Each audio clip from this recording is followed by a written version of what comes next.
Hello, and you're listening to Myth Mongers, the show where we explore the role of myth and story through history and pop culture as a lens to reflect and better understand ourselves. In the second episode, we embarked on a conversation about the legendary Homeric poem, the Odyssey, and even if you have not read the poem, I'd highly encourage you to come along for the ride as we discuss the many parallels between the hero Odysseus on his journey home and that same path we're all taking on getting home and discovering who it is we really are. If you're enjoying the podcast, I'd like to invite you to leave us a review on Spotify or on Apple Podcasts, to follow us on Instagram and on YouTube, as we're hoping to make community engagement a core pillar of what we do here in uncovering the truth about ourselves through myth and storytelling. With all that said, welcome again, and I hope you enjoy episode 2.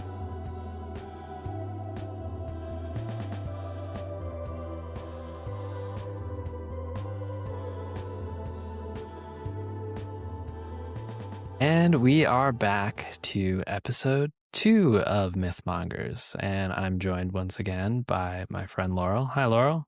Hi, hello, Ali. Nice to see you and hear you. Good to see you as well. I'm really excited for giving this next one a go. We just posted the first one. How does that feel? Oh my gosh. As I was saying, am just so excited. It's just been a journey of deciding we wanted to do this, actually doing it, and releasing it at a time that we feel we've got the momentum going. So thanks for all of your work on it, Ali. It looks great, sounds great. I'm feeling good about it. Yeah, I appreciate your confidence and trust in giving me the reins to figure out some of the podcast production things. That was all new for me, and it's been a fun learning process. And yeah, there really is something to be said about wanting to do a thing and doing it, which I feel like is rare. There's not a lot of doing, especially when it requires collaboration, and you've been a wonderful collaborator. I'm honored you would say so. That's probably the highest medal of honor I could get on my journey of self. I want to be a good collaborator. So thank you for saying that. And thus, we are in episode 2 as Yeah. master collaborators and lifting something all the way off the ground, and we're going. We're going, and value you bringing it back to the journey of self, which is the journey which brought us both here, which has us both jazzed to talk about its ins and its outs and explore a little bit more how myth is unfolding in our lives and in the lives of those around us. And doing that, I think today we want to share a little bit of a story that's had some pretty large ripple effects through history, through art, through how people think, and hope that that imparts usefulness to listeners. Yeah, I think especially if you are someone that perhaps has made your own way of life, has carved a new path for yourself, has perhaps made choices that felt like you were an outsider. This is like a story that goes back 1,000 years that outlines the narrative of someone who did just that. How to navigate it if the symbols in the story are useful, and you're paying attention to their meaning, they can really be guiding lights on this kind of journey. Super well said. And yeah, I think it probably won't be a spoiler because I'll probably have it in the episode title. But yeah, we're going to be talking about Homer's Odyssey, otherwise known as Troy Story 2. Um, Yeah. I stole that one off of a YouTuber. I forget their name, but I'll maybe credit that. And we're going to be talking about it through the lens of Joseph Campbell's hero's journey. Mhm. And that'll be a little bit of a continuation of our discussion in episode 1 around archetypes and how they show up in stories in our lives and in myth. And we'll be exploring the story of the Odyssey and Homer trying to return home after a long journey to go fight the Trojan War, to get back to his home, his wife, his son, and all of the various archetypal energies and forces he interacts with on his way home. Yeah, so that's kind of the structure, but I think we wanted to start with when did the Odyssey find us as Mm. those who are navigating the myth in the episode, and also maybe an invitation for those listening. If the Odyssey was something that was impactful for you, leave a comment, send us a message. We would love to even talk about feedback that we get from listeners in our podcast if that is something you feel drawn to do. So just making that an invitation. If you're listening, you're like, oh, the Odyssey changed my life this way, that way, or was a foundational part of becoming my own hero, my own ego. How did that happen for you? So just returning to that and opening the floor to you, Ali, to tell us a little bit about your journey with the Odyssey. It's a little repetitive, journey with the Odyssey, Yeah. Odyssey with the Odyssey. Yeah, the Odyssey of Odysseying. And for me, I think it was really this bridge from the hero's journey that had me curious about, stories. And the hero's journey being the work of scholar Joseph Campbell in his work The Hero with a Thousand Faces, where he did this kind of cross anthropological study of stories across different cultures and identified that there was a general pattern to how stories unfolded. There's a number of ways and divisions that this story kind of unfolds, but typically it starts with somebody being in their environment, maybe feeling some kind of separation from their environment, either physically or emotionally. And for me, to back to your question, how did I get here? I think it was a YouTube video about Star Wars and No way. Star Wars as the hero's journey. And I've never actually validated this, but I just like to believe it. And I haven't really, if somebody tells me it's wrong, I'm not going to listen to them. But apparently George Lucas had spoken to Joseph Campbell and had gotten some pointers on the storytelling from that lens. So it's not an accident. But yeah, you have Luke on the planet Tatooine at the beginning, kind of wanting to go on an adventure, wondering what else is out there. There's that famous scene of him looking at the horizon at the multiple moons and just kind of thinking what else is out there, and has to leave to go on this journey to discover not only is he a Jedi, but he's also, the son of a pretty influential figure in the universe. So he has to discover his dark, shadowy figure, which is his father, and reconcile that before he can really step into what his destiny was, comparing this story to the Egyptian creation myth Mm. of Horus having to step into his kingship as the first of all Egyptian pharaohs, but in order to do that, having to avenge his father, which meant having a battle with his uncle. And it's this similar kind of leaving what's comfortable, going through the various trials, getting help from mentors along the way. And what was really meaningful to me in uncovering this story at that point in my life was how it's the story of all of our lives. Are we stepping out of the homestead and going on an adventure? Who are the mentors when they show up? Who are the trials? How do we respond to those trials? Which of those trials are internal versus external? And it's a little bit of a map or a blueprint for the way that life unfolds. And it's been something I kind of continue to come back to. And I kind of got into Homer and his work as a foundational poet and writer for the Western tradition through that lens. I'm like, well, let's go back to the story that influenced so many in the West, which really was, Homer's legendary for that reason. Yeah, absolutely. I'm going to validate the conversation between George Lucas and Campbell. There's actually an incredible documentary where they sit down at George Lucas's ranch and go through Star Wars, but then also a lot of the hero's journey as well. And it was great. They showed it to me when I was 14 years old, and I was like, all right, Joseph Campbell devotee, what's up? Of course, we grow and we learn more about myth and mystery and we incorporate our own understanding. But I will say that, yeah, Joseph Campbell is a great place to start, and really how I was brought into the Odyssey as well. I had, a very religious upbringing, but when I was 14, I found myself in a very new environment going to a liberal arts school in Annapolis. It's called the Key School.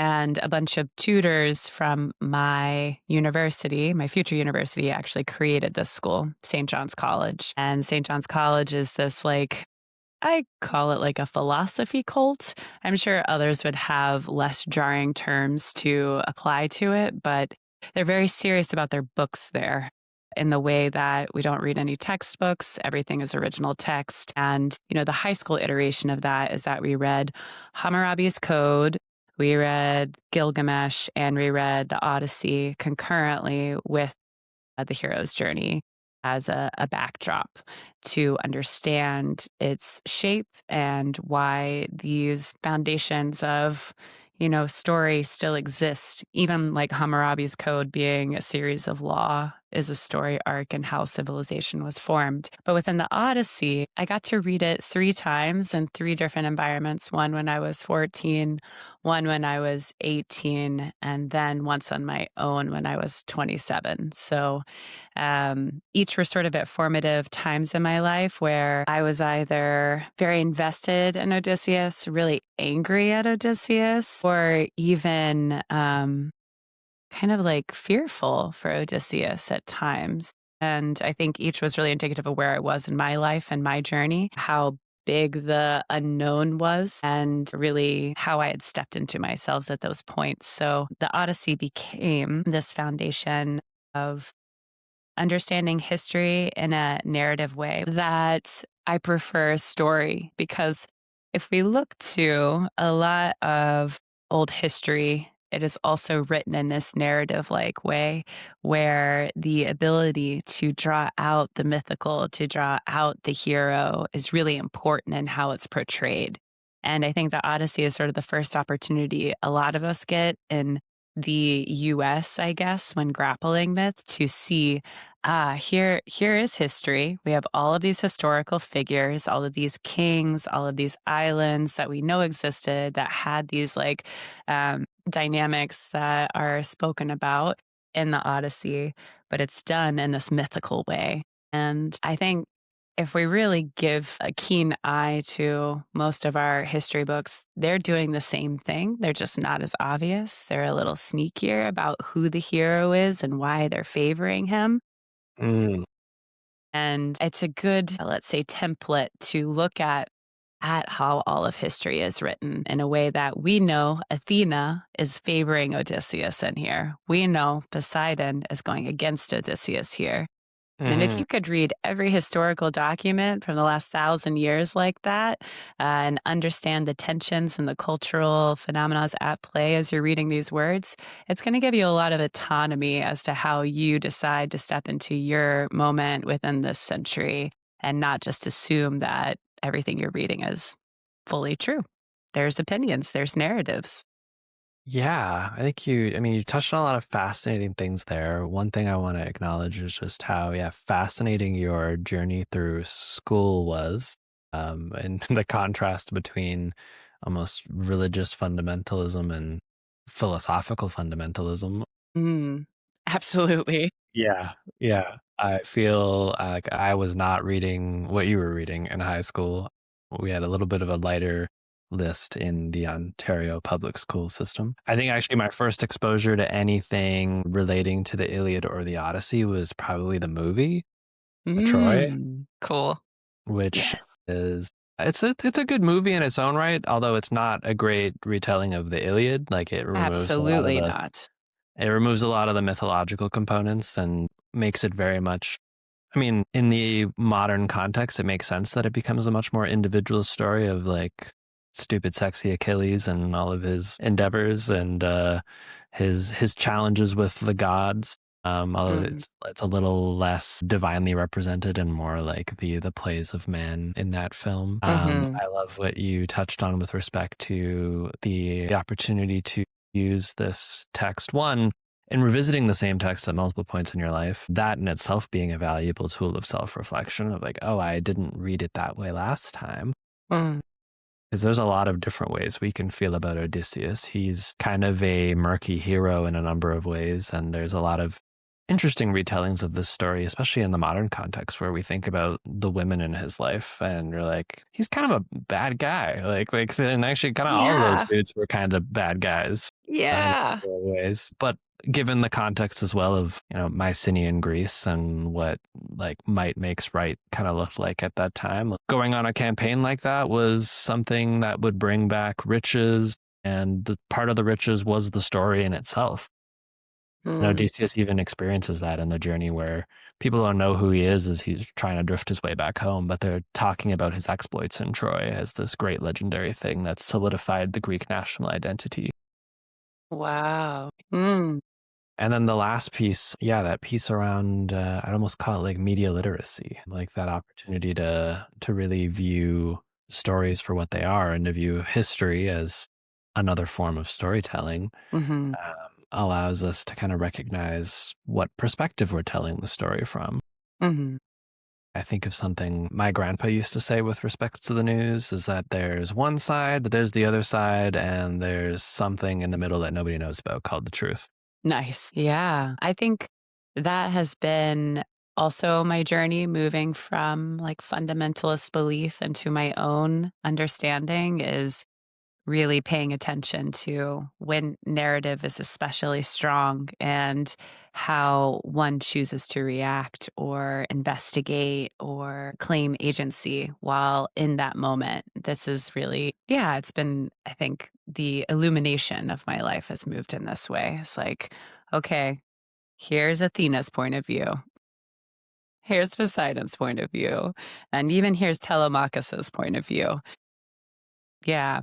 Okay. Where do I fit into here? And maybe that's a good segue to actually get into the Odyssey and Yeah, think about the framework of the hero's journey as a way to explore it. What do you think? I think that does sound good. It's kind of both the Iliad and the Odyssey are kind of like the Avengers of like the Greek like poetic corpus, in that they smash a bunch of myths together into this really epic story. Can I ask something real quick? For sure. Would it be okay if we actually read the first paragraph of the Ooh, Odyssey just as a let's means to invoke the muse and the goddess? let's do that. Okay, just because like the first lines are so beautiful and potent and I think utilized in a lot of artist inspiration around the world as a means to, like we say, to invoke the goddess and the muse. And so let's pay tribute to the muse as we are both wont to do in our personal journeys. Yes. And I think actually it would be helpful to do the first two, because there's a little bit about the preface and where we find ourselves, if that's okay. The first two paragraphs, if that works for you. That works for me. And are you volunteering to read them? Is that okay? Yeah, please. Okay, perfect. Took me a second to get there. Thank you. Okay. You know what? Okay, I'm going to be annoying about this. I have a really good translation by this incredible author. She just did it 2 years ago and I won all these awards. So I'm going to go get it real quick. All right. Okay, Get I'll be right get back. it. I'll edit all of that out. Sorry. And unfortunately, I gave away my Odyssey translation of this. But if we are back, and I went to go find some books because I'm really a book nerd and I'm a translation nerd because I did a lot of this in college. So, Emily Wilson, she's so fucking cool, y'all. Like, check Emily Wilson out. She has several lectures online where she reads from her translation. And she has been totally pushed around by the patriarchal academic world as not being legitimate, but she's super legitimate with an incredible professional history that gives her so much aptitude to explore this text with so much intelligence. So the Iliad copy of Emily Wilson, but also she just came out with the Odyssey. Both really good. Unfortunately, I'm gonna have to go back to a man because that's what I have on my bookshelf, and we're gonna go with the Lattimore. Of course, people would say Fagles is also a good translation, but this is the one I read when I went to college, so we're gonna use it. And everybody can have their own opinions about the translations. It's all good. Um, yeah, Comet, what's your favorite translation of the Odyssey? I wanna know. All I right. like that it's common in both the religious fundamentalist circles and in the philosophical circles, the debates around translation. There it is. There it is. Okay. Tell me, Muse, of the man of many ways who was driven far journeys after he had sacked Troy's sacred citadel. Many were they whose cities he saw, whose minds he learned of, many the pains he suffered in his spirit on the wide sea, struggling for his own life and the homecoming of his companions. Even so, he could not save his companions, hard though he strove to. They were destroyed by their own wild recklessness, fools who devoured the oxen of Helios, the sun god. And he took away the day of their homecoming.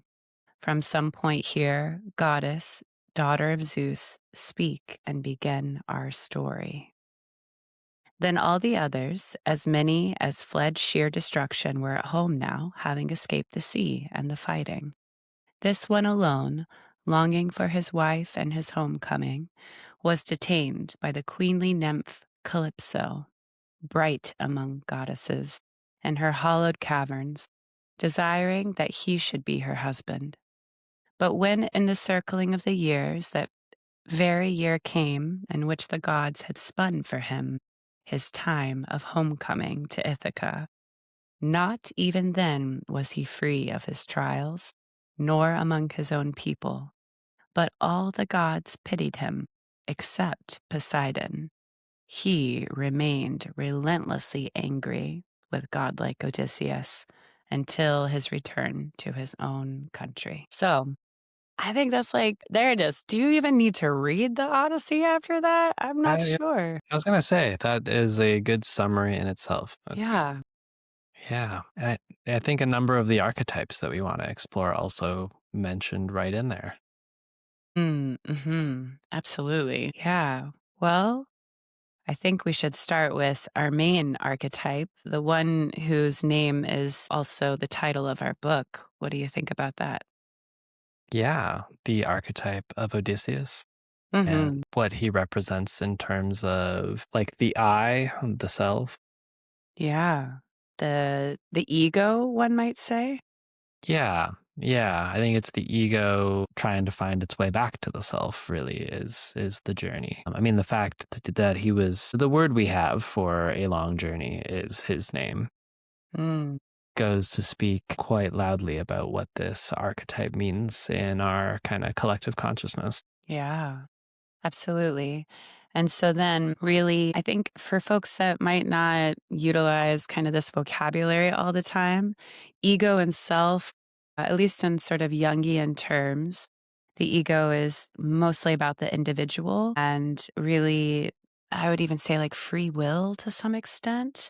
Maybe that might be debated.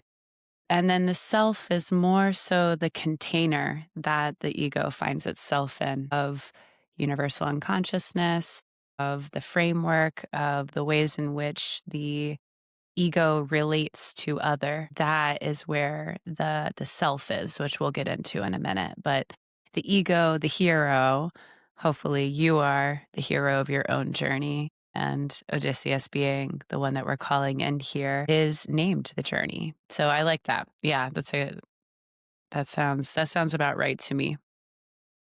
Do you have any questions about Odysseus? Is there anything that really like when you're starting up the story and you're thinking about it, what do you get curious about? I think for me, what's curious is the type of hero that Odysseus is. And I'd love to hear your thoughts on that. I've read a little as far as, sometimes the story might be contrasted with maybe like the labors of Hercules, for example, like Mm. another very famous Greek hero. But Odysseus is a different type of hero, and I think that's why he's why we were drawn to speaking about him, and why we were both drawn to also engaging with this work. Yeah, I think we talked about this a little before we got started. I think Odysseus really gives us the opportunity to look at the hero that is on his own journey for the sake of self. And in that, other narratives surrounding him are really for country or for, I don't even know, like a lineage, like the name itself that they come from, they're descended from. And we don't really have that's not what we're given at the beginning of the Odyssey. We're given a hero who wants to return home.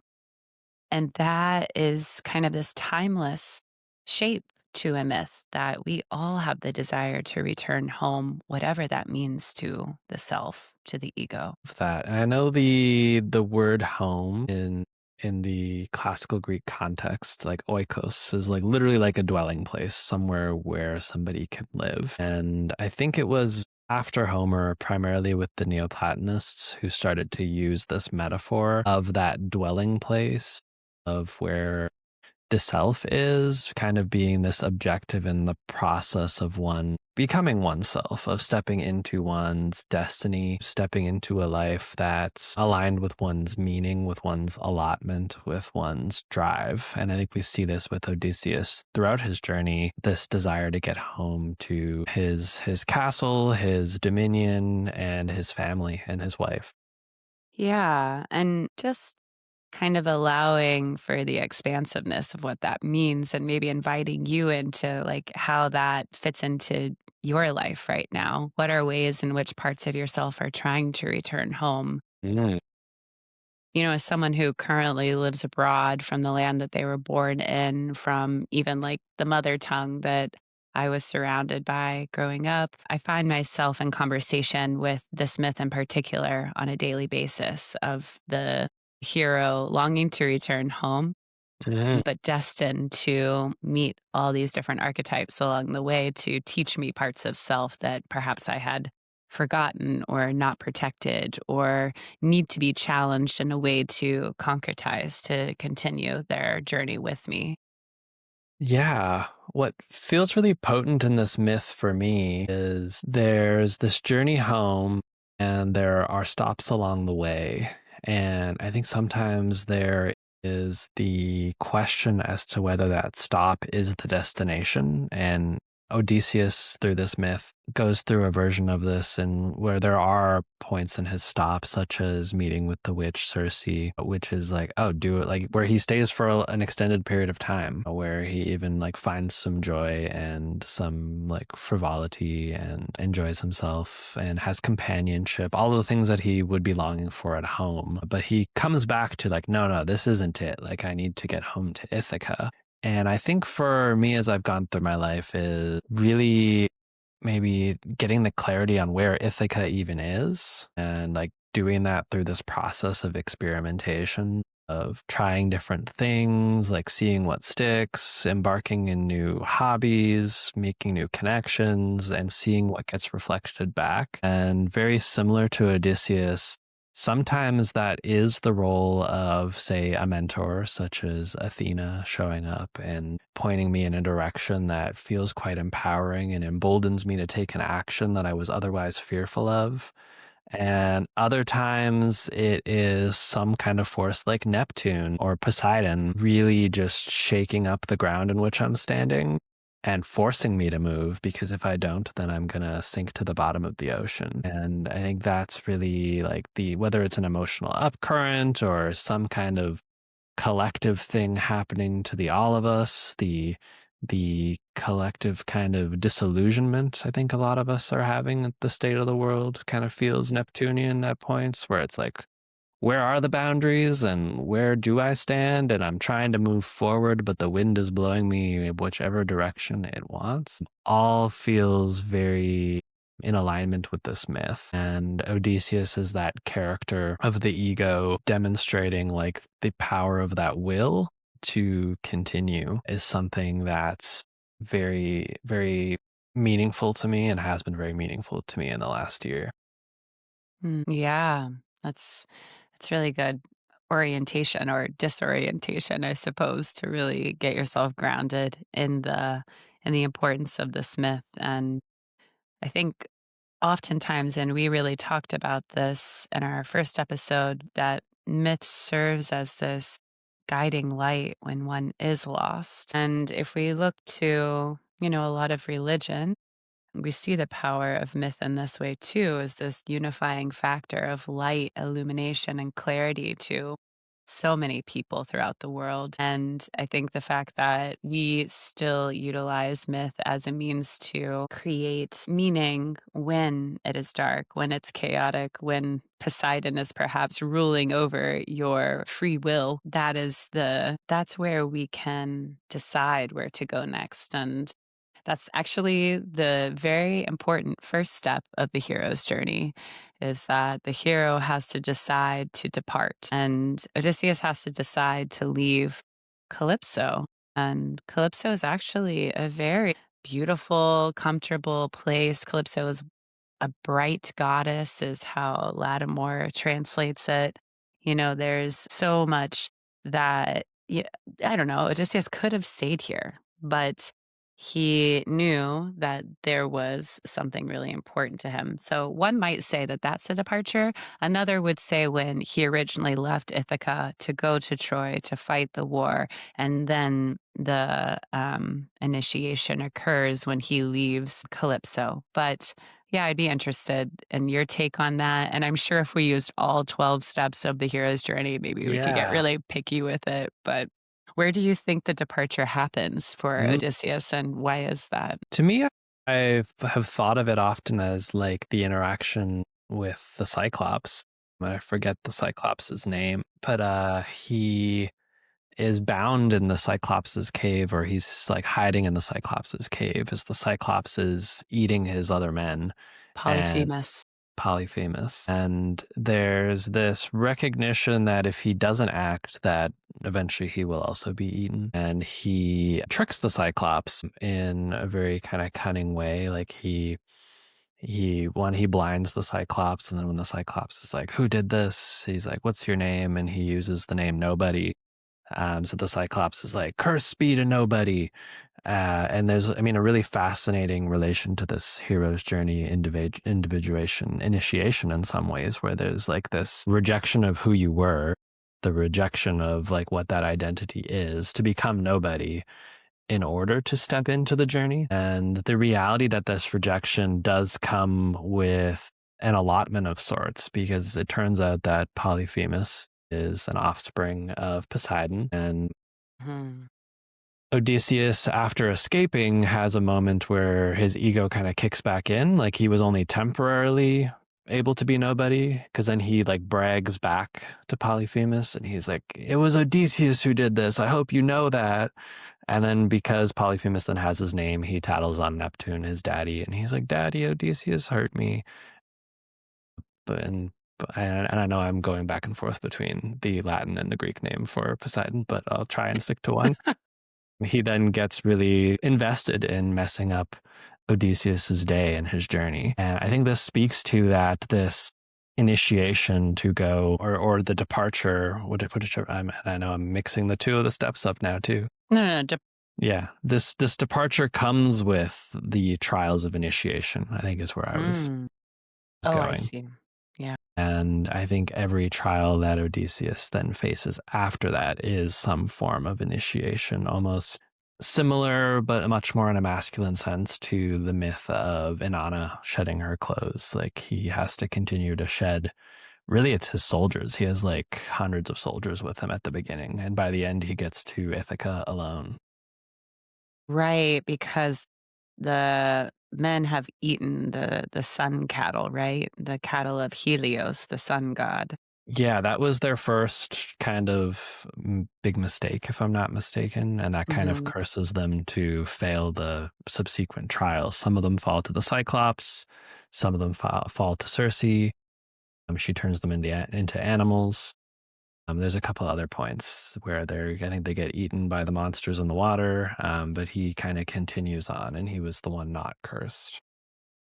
Yeah, and I guess, I'm thinking of the initiation because I think you're right, it happens at all these different stages, but I tend to think the initiation is when he goes into the underworld to uncover where to go.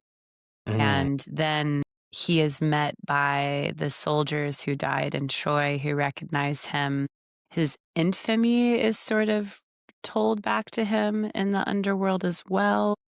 And when we think of how immortalization, is that the word? one becoming immortal works is that he crosses over into the underworld and comes back alive, which is not the case for many characters, right? So he gets a place in history by making this journey to figure out how to get home. And I wonder, for me, like the symbology there is just like, oh, it's so rich. It's so beautiful. How do we go into the underworld? You know, you dropped Inanna. Perfect alignment there. Like, how do we go into the underworld in our lives in order to uncover perhaps our own immortal qualities, the ways that we're embracing our own inner hero? And how do we Mm. then take in the information that we're given? You know, Odysseus gets all of the clear directions and still manages to like not tell the not protect his men from eating the cattle. I mean, like textbook 101, Odysseus, like, what were you doing there, buddy? I think he was literally sleeping. He was literally asleep. Great. Been there, done that. I hate it when my passions eat the sun cattle when I Yeah. am asleep. Yeah, quite potent. Anyway, I jumped around a little bit there, but I think these are two ways to understand initiation, right? Like one is the force against you, and one is like the story that tells you how to get out of the situation. Yeah, we're definitely taking a non-linear path through the Odyssey, which I think is very potent for what we do here and mongering myths. We're not necessarily just rereading them. We're really mongering them. Really stinky, fishy in here. Yeah. And what I love about that call to that point where he goes to the depths to meet Hades is one, I think it takes a level of maturation in order to face Hades, because facing Hades is um, getting an understanding of the past. Like these are figures that like were either slain in combat when he was there or were slain afterwards. Like I think he meets Agamemnon there who gets slain when he gets home, and kind of offers a mirror into like, hey man, I went home to my house and turns out my wife was having an affair and planned to kill me and did. So, you know, maybe yours can be a little bit different. And So he didn't. Odysseus is going to be like, bruh, I didn't sacrifice my freaking daughter as a gift to Neptune, right? To Poseidon. Isn't that who Yeah. it was given to? I think that is who it was too. Yeah. Oh my God, I hope so. Okay. Anyway, we can edit it out if it isn't. But yeah, Agamemnon, you kind of deserved it. And Clytemnestra, one of the baddies of ancient Greece, in my humble opinion. Yeah. But please continue.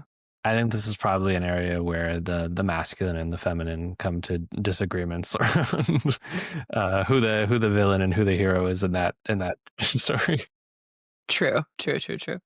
But I definitely hold space for both perspectives. How And mercurial of you. yeah, very, very. Yeah, I think if we think about this practically, because like when we're talking about going to the underworld, this to me is this real confrontation with the way one's past unfolds. And when we're particularly engaged and identifying with our ego, there's almost a stance that the ego takes that is beyond culpability. It's like, well, I had to do that. Like that's like that person wronged me, therefore I am right. Like that is the default ego stance in any number of situations. Mm. As to truly reconcile the past is to see oneself through a lens that's almost disassociated from the ego and go like, oh yeah, that one was good and that one kind of sucked and that decision had repercussions and it caused harm. And I think Odysseus gets a lot of this in walking through Hades and both hearing his praises while also seeing his fallen comrades of like, wow, if we didn't go on this journey, perhaps these dudes would still be living. Yeah, this is taking me back to this text that I have tattooed on my body, which is Pronoia, which was a temple in ancient Greece that mandated that you look to the past before venturing forward, and to, in that case, like the Oracle of Delphi, before you went to ask questions about what the future would have for you. You were told that you better go look back. And in some cases, some of the Greek tragedies, they did not look back. And we find that, Oedipus is a good example of this. He didn't take time to look back in history to see what had transgressed and barreled into the future, all unknown. And so, yeah, this is a very potent part of the journey, right? And one that I think is at the heart of what we're doing in Myth Mongers is looking back at ancient myths in order to see what happened and what truth came out of there so as to not repeat. And we talked about that last time, but just seems like a Yeah. potent point of return right now. No, it is a potent point of return, particularly as we look back and we see how some of these ideas themselves permutate throughout different cultural and historic contexts. I think about much later in the Roman era of the poet Virgil immortalizing the look back of Orpheus in a very Mm, different kind of way, where Orpheus is in the underworld, very similar to our friend Odysseus in this case, but is there for a different reason. Like Orpheus is there to retrieve his lover Eurydice, and Hades says, "Yeah, you can bring her back to the overworld on one exception: you cannot look back." And Orpheus fails this trial because just before leaving the underworld, he wants to like make sure it's her. He wants to make sure, like, because he can like hear her, he can smell her, but he's just so eager to see it. And I think it points to that there is a challenge in looking back. And there's also a challenge that we can get stuck looking back if we really ruminate. Like there's a difference between like intentional reflection and rumination. And it's like a very fine line to walk, and why, a trip into Hades is not something to be taken very lightly. yeah, I think Dante would definitely have a thing to say about that. Yeah, he wrote his own Odyssey of sorts about that. Absolutely. And I think I'm also thinking about the movie Oh Brother, Where Art Thou? That is a have you seen this movie? It is 100% the Odyssey. So if you ever want to just indulge in it, and I won't get into it too much, it's kind of like an southern like bluegrass retelling of the Odyssey with George Clooney being a really poignant Odysseus. But, really what his journey is the nostalgia, kind of what you're saying, is being lost in the melancholic looking back and what was and having to move forward. So, yeah, I agree with that. And I think perhaps like we call it like the dark night of the soul, or we call it this really important lowest part of the hero's journey for a reason, because you see death around you. You see that stories that didn't make it, like Agamemnon, all the people that did die. And you can choose to get stuck looking at that, or you can continue on with the truth, the keys you were given to continue on in your life. And, I think, at least for me and my own journeying, I have to remember that, like, when it is really, really, really, really dark, this is really potent territory for the hero. This Hmm. is where the truth is coming at you, and you have to decide to hold on to it and to not let it go back into the underworld without your caretaking, you know? And that is not an easy ask of anyone, including No. Odysseus, who obviously needed to take a nap at the wrong time when he could have delivered this very important information. Yes, yes. And it's after he leaves the underworld, I believe, when he comes into confrontation with, is it Scylla and Charybdis? I'm Yeah.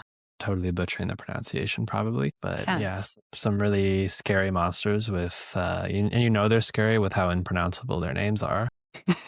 And there's like him having to weave between the two of them. I think it's almost where we get a version of the expression like being between a rock and a hard place. And within that weaving, there's one of them is wound around the side of this rock, and on that rock is like a fig tree. And there's like something to be said there around like in this shadowy place, in this place that can bring us great darkness, in this dark night of the soul, like that is where the fruit lies. Mm.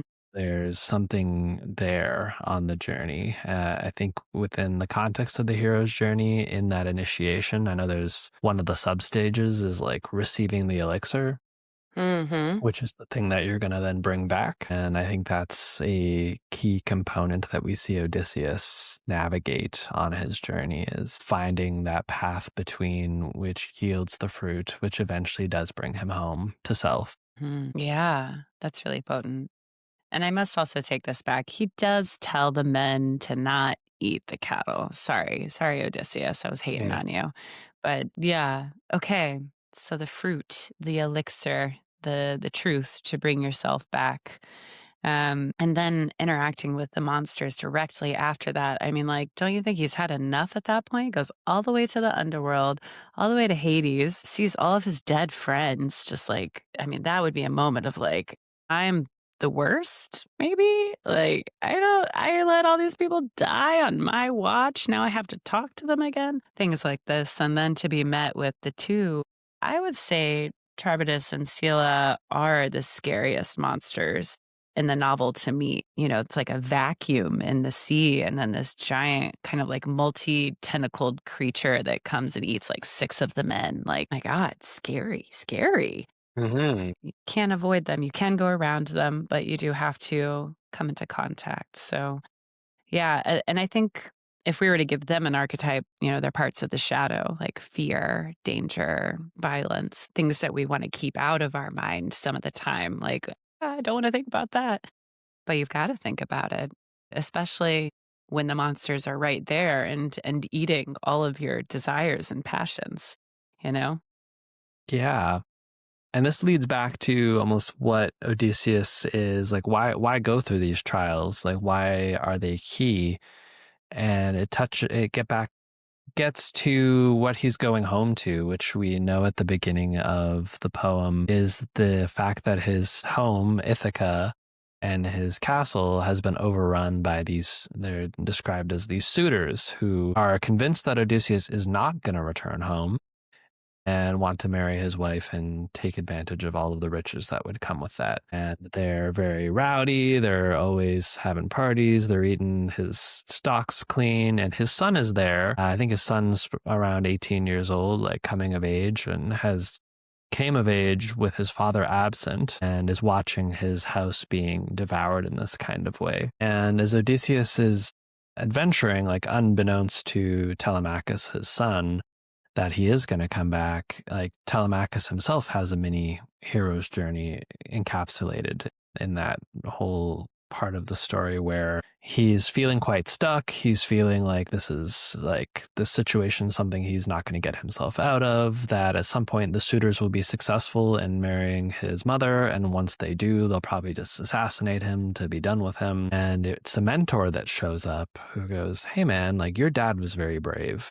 And your dad was known for his cunning, and your dad has friends in high places, such as nearby islands that you could easily go take a boat to and go visit. And you should go do that. And I can take you." And Telemachus takes this mentor up on the offer. The mentor's name is literally Mentor. And Yeah. another case of this story giving us words that we use in everyday life. And the idea is also that this mentor, it appears as mentor to Telemachus, but it is Athena. Mm-hmm. And this idea that Athena is this archetype, to me, really of individuation itself.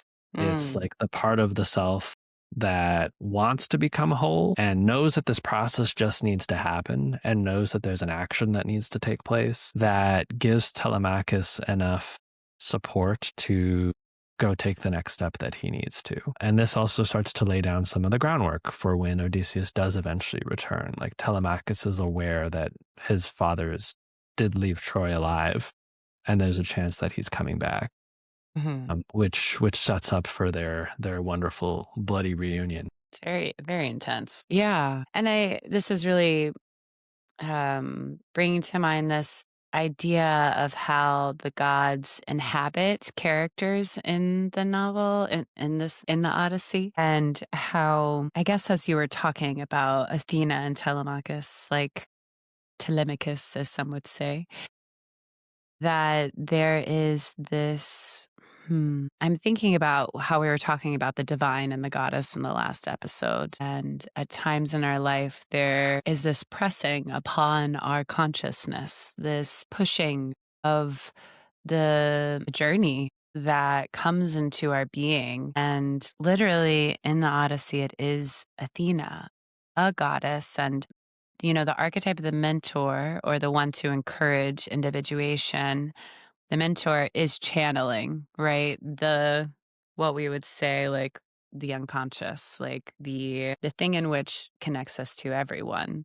And it's fascinating how the divinity, the thing that is all, the thing that is encompassing, a huge facet of energy and narrative and storytelling, is the thing to bring Telemachus into his ego, like his hero. And that is like the same exact modeling of the myth. Like the myth is the benevolent divine, pressing upon your mind. How are you going to act as an individual in your own hero's journey? Anyway, I'm always like zooming out in this way, but I really liked that. And I think it's really important in a myth when a god starts to become someone or something. That's when we should really be paying attention. Who are they inhabiting and why? And what does that mean for us in our journey? Where does the goddess show up? Where does the god show up? And when should we pay attention, Yeah, and I love that there's this element that the goddess is hidden in some way, like she's transfiguring herself into different forms, but also almost leaving subtle hints. Like I believe when she shows up as mentor, it's literally mentioned like she leaves her spear like at the front door with all of the other weapons. Like it's a very like it's a marked symbol of Athena. And there's even points where the characters kind of have their moments in interacting with her in her various transfigurations. It's because it's mainly Odysseus and Telemachus who have the opportunity to. And I'm going to try and adopt your pronunciation because it sounds more legit. Doesn't it sound, it's just like a sputter to say. I don't It think one is. is wrong. It's a dead language. Let's be real Yeah, here. we have no idea. It's probably some third thing that we have no idea. We're going to get some listeners from Greece who are just going to be like, actually, there's a very correct way to say this. I just actually saw on Instagram like relevant sidebar, but it was a dude like reciting the Odyssey in ancient Greek with like a Wow. lyre, and it was like a really interesting performance. And the comments was a full blown argument between like Greek people going, that's not how you speak Greek, and like philologists and people who study ancient language that go like, well, this is our reconstruction of the ancient language. And then people who read like, for religious purposes, read like versions of the Old Testament in Greek, like, and there's like a third way. So there's all these different pronunciations which can impart different meanings. And I mean, what's fascinating about the Odyssey and the Iliad is that they're poems. So I'm not a ancient Greek specialist or anything, but I think they give us some hints to pronunciation when the words show up in certain patterns. And we're like, okay, those words must have rhymed then. Otherwise, they wouldn't be using it in a rhyming scheme. Mm-hmm. Absolutely. Yeah. And I think there's even a metaphor for how like language transmutes over time and how meaning transmutes over time. Because I think what's fascinating about Homer's works is, and I was reading about this recently as well, where Plato was kind of critical of Homer's works in that they portrayed the gods as like kind of rash and illogical and like animalistic. So Plato's students kind of had a homework assignment unofficially given to them to reinterpret these as something that had a deeper meaning. And that's why like some of this stuff that we're chatting through, like in a Jungian perspective, has its roots in like a Neoplatonist tradition. And they themselves were also in a context where Christianity was taking more hold, and there was a need for those who followed the Greek mythos and religion to stand up and pair with Christian philosophers in a way that maybe didn't exist or wasn't the popular expression. And what's fascinating, again, and we talked about this a little bit in the first episode, is you can give the same myth to different people and watch them impart totally different meanings. I think it speaks somewhat to the inexplainable or ineffable nature behind existence that we all grapple with in our own ways. Like I think we can leverage symbols as ways to ground ourselves in what can otherwise seem a little bit chaotic and find some kind of external order that aligns with our internal order. And that to me is also a core element of this coming home journey. And I think exemplified in the myth to me when he gets to the island of Phaeacia, where they're basically like the utopia of everywhere that he's been. They've got like sports games going on. They've got great food. The door to the palace in Phaeacia is like these beautiful ornate sculptures, and it describes their boats as like the fastest moving and like most advanced. Like he's just in like tech bro utopia at that point. So really getting to enjoy, like as a part of an archetype, Phaeacia almost is like this joy of intellect. It's like, oh, like, because it's in that point of intellect where he's sitting in the hall in Phaeacia, where there's a poet who actually recalls the battles of Troy, and it moves Odysseus to tears. And it's similar to this expression of him going into Hades, but now at a different octave, where in Hades he was feeling it. It was earthly, it was chthonic. Now he's experiencing it through this rational level of really seeing himself wholly. And that, I mean, that's the last place that he is before he gets dropped off back on his island as in disguise. Yeah. Hmm. Just kind of taking in all of that you said there. Yeah, no, that was, I jumped to a few places there. That's what we're doing. We're Awesome. mongering. Or mongering. Did I just monger again? I'm sorry. It's what we're here to do, Yeah. I'm pretty sure. Yeah. I think so. I think that's what we signed up to do. Yeah, and this really, I think, will place us back at the return. So we've done the departure, which, yeah, kind of ambiguous. Where do you place the departure in the Odyssey? Where do you place the initiation? I'm sure great scholars have lots of opinions on this, but like just as Ali just said, like it's actually more important to you where these steps in the cycle fall, and they're going to say more about where you're at in your journey. So don't let someone else define that for you. Yeah, Yeah. place these steps of the hero's journey in your own way to help navigate your point of the hero you're at right now. So Yeah. I think we're Don't at the take, yeah, as I sorry. say, don't take my word for it and tell me I'm wrong in the comments. But maybe I'm gonna dismiss all of that and say the return is definitely when he gets back to Ithaca. And if I you're gonna fight me on that, like I don't you can stop listening. I don't know. Yeah, No, I'm just kidding. I'd draw a pretty firm line on that one. That's pretty like he's home. He's home. Okay. And so he gets back to Ithaca. And I think what is fascinating and important about this is the return doesn't end when Odysseus places his feet on the shore, right? And I think we do find this in life as like when we get back to some form of home or even inner knowing of self, whether that's empowerment or identity or pathos, something that comes back to us that we reclaim in our journey. It doesn't end there. Like actually the resolution doesn't happen for quite some time. We're like not necessarily halfway through the book, but we're kind of like halfway through the freaking story when we actually get back to Ithaca. We got a long freaking way to go still. Because you know what? There's a lot of suitors to just murder. Like, we really need some hardcore gore. We took a break, really. I mean, like, the Iliad, basically a warmongering horror book, if you really want to break it down with some great boat names ascribed to individuals scattered throughout. But we really needed the backdrop of blood spewing, some like decapitation, and to do it as a family. And so he gets back to Ithaca after having faced some forms of the shadow, animas, but not the highest form of anima. And really now he is back in the self. And what we get to see is another archetype emerge for the first time, which is the trickster. And Yes. so I'm really curious about this. Like, in the journey of self, when we are returning, what is essential to the trickster? And like, why is it that the trickster must show up at this point in the journey? Like, what about our psyche is ready for that? What about the understanding of the gods and our placement within the scheme of things allows us to be the trickster? It's all very curious to me. And I love the archetype of the trickster, right? Like coyote energy all the way. Mm. I'm all about it. And I'm curious to hear what you think, or yeah, what do you think Yeah. about those questions? Yeah, I think it's definitely the most potent expression of this archetype when he returns on the island. But I would also frame Odysseus overall as probably the closest of the Greek heroes to this trickster archetype. Because if we do go back to the Iliad, it is his idea.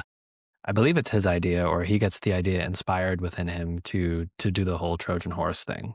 Like that's like a him concoction. Like the others were like, let's just battle our way through this. And he's like, no, let's trick them and then kill them when they're sleeping because that'll save us a bunch of effort. And then he kills Polyphemus, but he has to be nobody. So I think that's interesting too. Yeah, yeah. So there's a couple points where he's cunning, and we didn't touch on it, but as he does go through some of those other trials, it's often Mercury that also comes to his rescue, and Mercury is the god and archetype that often is aligned with this trickster sort of energy.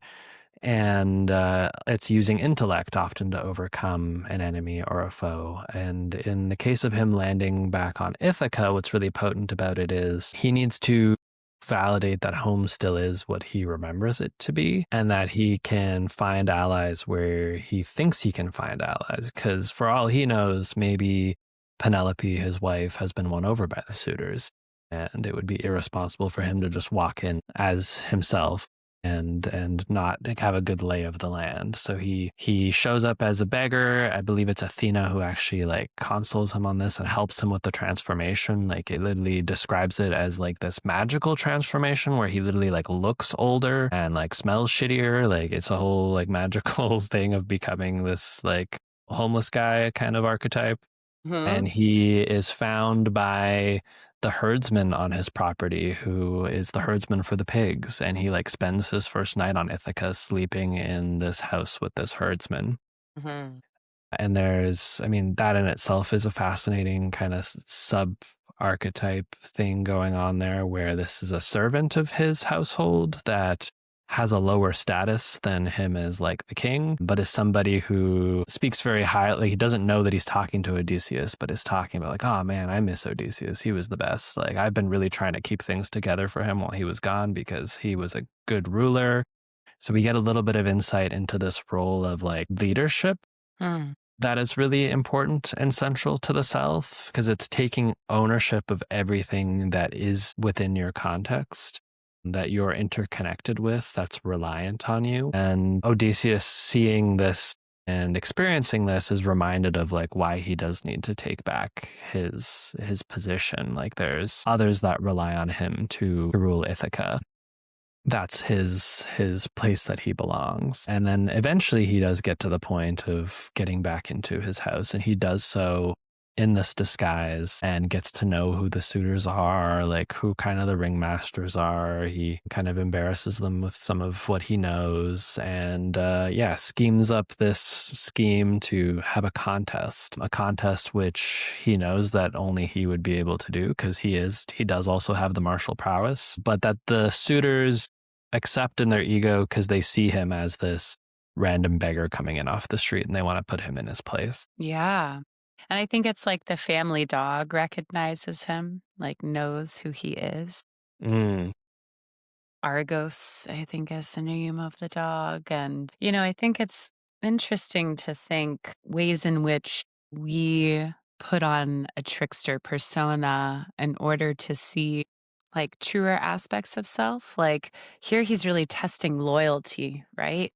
He's testing loyalty of his servants, of his wife, even of his son in inhabiting a disguise and listening to the narratives, the stories, the myths even that are surrounding his absence. And, to take this and put it into like a personal lens, I'm grasping at it a little bit. I don't think I have it fully formed, but I often think when I am returning to parts of myself that perhaps I had abandoned or I haven't made contact with in a while, there is this little bit of ego of my current self that shows up in disguise. Like, oh, I know everything about this place. Oh, I actually understand everything intuitively here because it is my home. Like I'm thinking of like, I don't know, IFS work when I go back to inner child work or even to work with my teenager, right? Like I can pretend that I'm in this all-knowing and somewhat invisible position,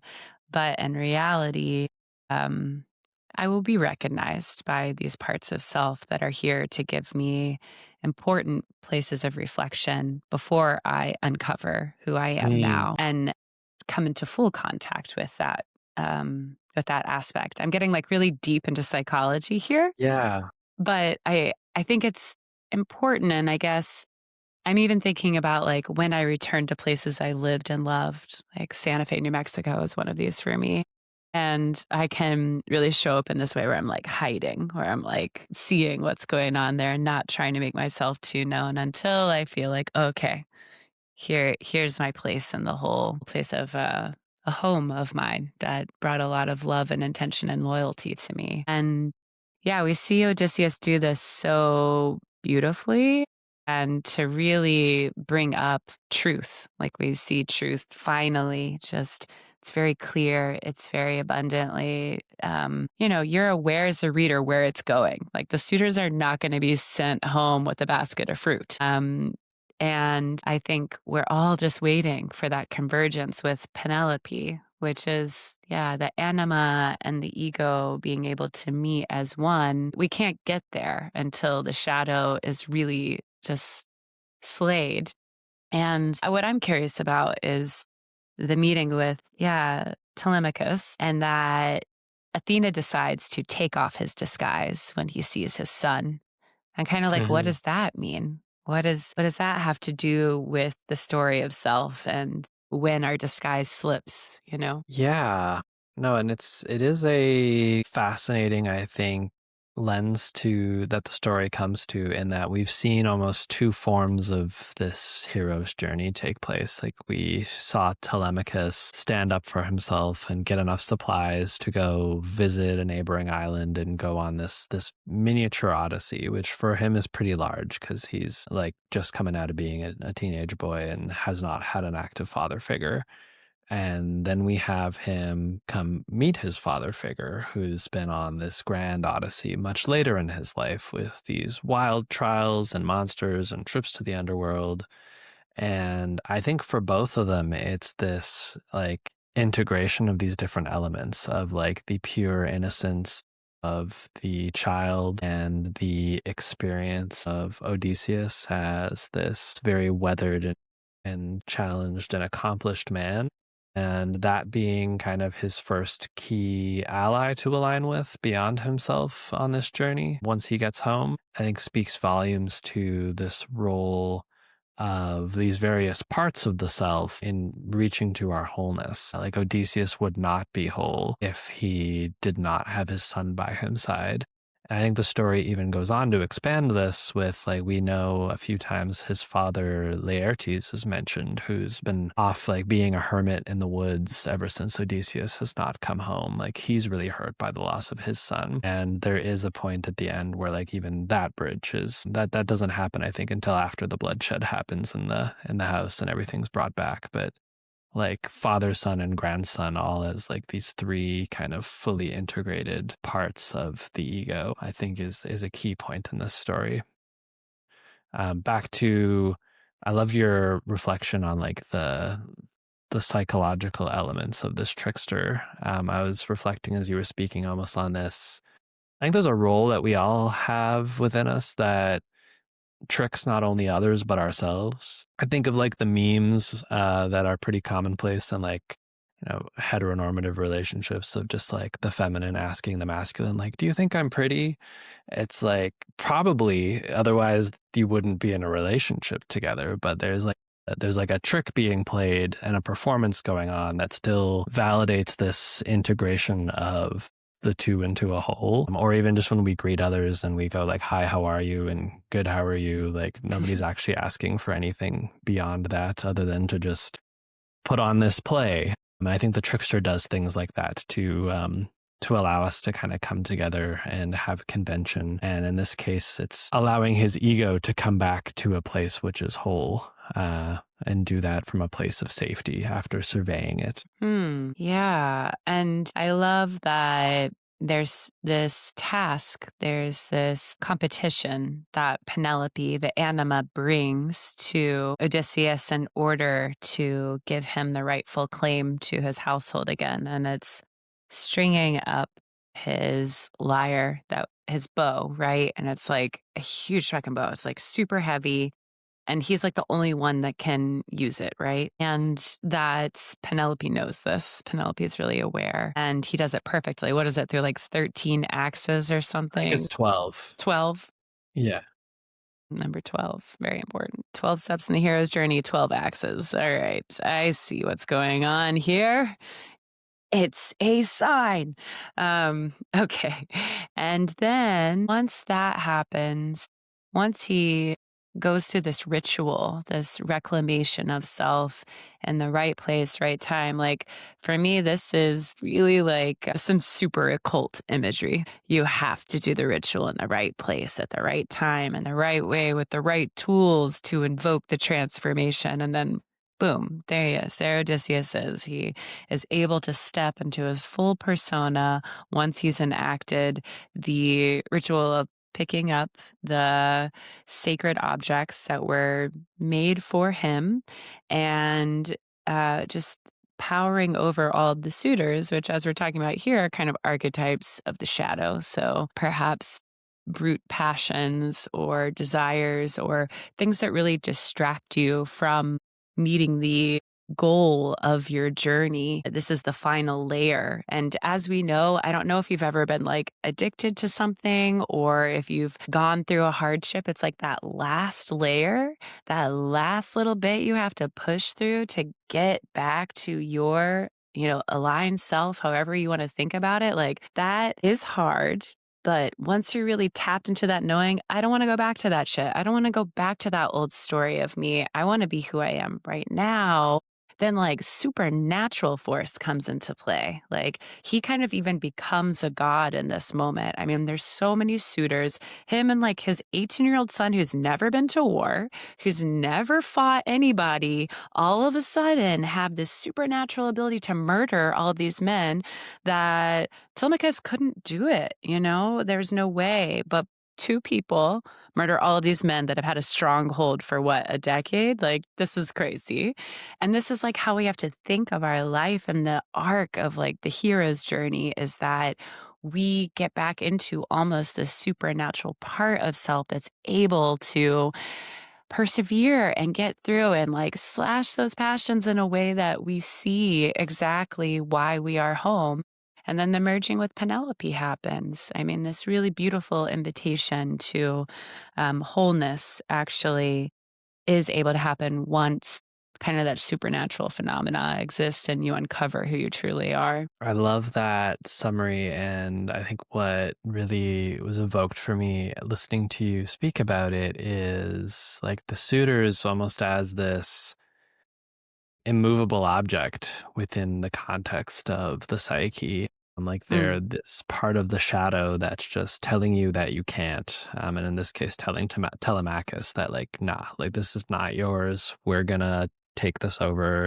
Yeah. Your mom's gonna marry one of us, and we're either gonna like lessen your position or murder you. And he really feels helpless. And I think of how many of us maybe have this calling to, oh man, if I had X, then I could make Y happen. If like how many friends have I heard who are just like, I just need enough financial security to then bring my art to life, or I just want to like step into being courageous and stop being fearful. And there's the awareness that there's something there. And I think it really is the role of the anima, this part of the self that's kind of been neglected, but is innately regenerative and caring, to make contact with it and to make contact with it in a way that's respectful of its boundaries. And I think that's something as well that happens with Odysseus and Penelope is he doesn't reveal himself immediately to her, but she can kind of sense that like, oh man, you're kind of built like my husband. And like, if there's anybody that could do this, if it's not him, it probably could be you. Like she's kind of using doublespeak in some ways, going like, I can sense that it's you, but I need you to prove it to me. Mm-hmm. And in doing that, because they're also alone, like in the middle of the night when they have this conversation, like he's been away from his wife for 10 years. He probably wants to just like get to that union and be done with it. And she's like, no, you got to like do one more thing. So there's, and Jung talks about this with respects to the anima as well. Like when he worked with patients in a clinical context, and the anima is seen often in dreams as a female figure. Like the patient makes the breakthrough when that female figure is interacted with in a way that isn't just domineering it, that isn't just taking it or seducing it. And I think Odysseus does that in this context. He successfully competes with the trial that she sets out, and that allows him to step into these godly powers while the mentor, Athena, watches from the rafters as a swallow. And the home is I believe the doors are locked, and it's like him and Telemachus, and they might have had one other ally, I forget. Versus like 100 suitors. And it really speaks to almost this alchemical vessel as well. Like the container is sealed and the energetic force needs to happen. Like the blood needs to be drawn. And then through that, the self emerges. Absolutely. And just noting kind of the place where we started from in the hero's journey, even, though Odysseus is this famous hero, there's still aspects of himself that he doesn't even know are to be unraveled until this moment with the suitors, and how he sees himself reclaiming his life. And every step is really important. I'm thinking of conversations I have with my mentor as I'm on this journey of figuring out who I am and how I interact with, the art of helping people. And I keep thinking that I'm like to the answer. And she's like, not yet, dude. Like, slow it down. We're not there. We got a long way to go. That the Odyssey really gives you a chance to dig into that understanding. Like, there's a lot of shadow. There's a lot of mentors along the way. There's a lot of thresholds. There's a lot of, just places in which we must come into full understanding before we get to that answer of who am I? What am I? And not to really throw a wrench in this like beautiful unification of self. But I do find it very odd that, the next time in history we find Odysseus is in Dante. And it is because Odysseus is in hell because he didn't stay in Ithaca, right? Like, if we get to the very end of this book, he leaves. He straight up leaves again. He leaves Penelope and he goes out on a journey to the edges of the world. And this is really fascinating. What it says about the hero's journey, about the self, and perhaps how the journey never stops. Yeah. And I think it also speaks to, and I love that bringing together of the journey, and that I think we came full circle on Dante without planning that beforehand. So how cool is that? Yes. The reality that the work we do in becoming ourselves is not a work that ends with ourself, that instead removes the boundaries between the self and society, and the reality of the self existing in this place that is in context and harmony with those around it means that there is a societal element of it. And perhaps for Odysseus, that movement into the moving towards the end of the world is somewhat symbolic of this journey we're all facing as we figure ourselves out in this context we're currently living through, where we're being told who we are from social media, from conventional media, from our families, from traumas, from our friends. And at some point we maybe discover some element of who we are that it's precious enough that we want to like bring it out into the world, that we're like, this is who I want to bring home to Ithaca. And we find the trickster archetype that helps us do it. We're like, well, I can't put my whole self out there because I need to keep my eye out over what might hurt me. So I need to, come up with a brand strategy. Like that really, that really is the Sounds trickster so archetype. familiar. Yeah, that really is the trickster archetype, uh, playing its role in guarding Branding, the self. marketing. Branding and marketing. And yeah, have you talked much to marketing people? They're all about the hero's journey. Like they're just Absolutely. like, it's like such a practical, like what archetype is your brand? I'm like, okay, like maybe I should have been in marketing because The this new is my journey. philosophers of the capitalist era. Yeah, the marketers for sure. For sure. They have one eye ahead watching what's happening to culture and responding to it. And I think in a lot of ways, yeah, that Odysseus going to the end of the world is almost, it's like setting culture. Like what's at the end of the world? It could be literally anything. It's up to the Yeah, hero to bring it. right. And then what's interesting, in Dante, he's too Hubris. hubristic, and this is also, I think, an important part to understand. While we get this kind of clean cut at the end of his journey, I'm just seeing, I'm looking at the end here. Yeah, okay. Nope. It doesn't say this part. So I believe that perhaps we just infer that from history and other myths. I don't know. I'm going to go back and I'm going to see if there's a line that tells us this is true within the Mm. context of the Odyssey. But is that if we do not also allow ourselves to sit in the cycle that we take on, the journey that we take on, and really embrace it, and even its matter of releasing ourselves, we can almost get to this place of megalomania. And I think we see a lot of heroes, quote unquote, in our society right now where that's absolutely the case, where they have sacrificed all of humanity in order to go towards what they think is the highest good, or their return home to safety or truth or technology. And when we don't truly kind of give ourselves to alignment of everything that has brought us through the journey. I mean, Athena really guiding Odysseus. I think him leaving again is almost I don't know. I wonder about that. And it's probably a point of being critical of self because I myself have gone on many journeys and returned Mm. to self and then chosen to leave again. And what does that say about the human condition? What does it say about the hero? Mm. Is there ever an end? Are we meant to have an end? Or are we meant to die on the edge of the world with all of these men that crazily decided to follow us, eaten by monsters? I don't know. Or fall off the edge of the world. I think they fall off the edge of the earth. So flat earth theory from the Dante age coming Flat, back for flat us. earthers. They've been Great. around. Oh no. Want, want, want. Anyway, that's my spiel. I love that.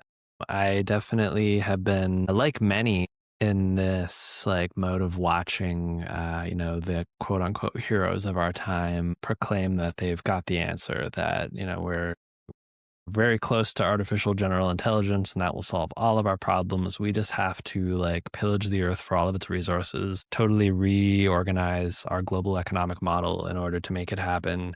And then it'll all be fine. And culturally, we see a lot of interesting things happening where there is an optimism around this. There's like, oh, wow, like if matter is sacred and computers are made from matter and we can get computers to speak, then we're talking to divinity. Mm.